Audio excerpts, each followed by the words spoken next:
Ayan po, dino-double team na po sila. Ayun, kabuti ka pa wala. Ayun, nasiba na. Here comes Tapia. Tapia, pass to number 10. Basket by number 10. It's 10-point lead by TFP.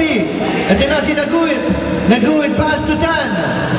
Tan, back to Gio. Gio naiipit sa loob. Ito na si Milan. Ayun, nakasuwa na. 8-second violation.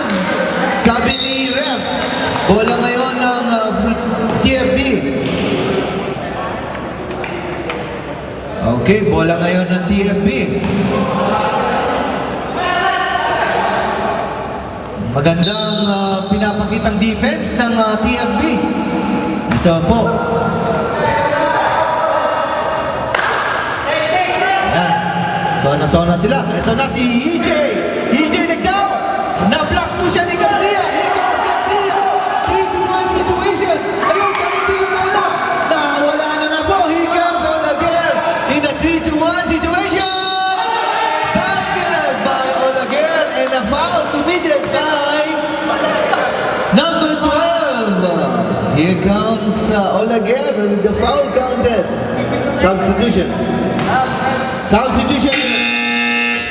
Lorente in, Nanguit out. Third personal foul on number 12, Bulaqueña.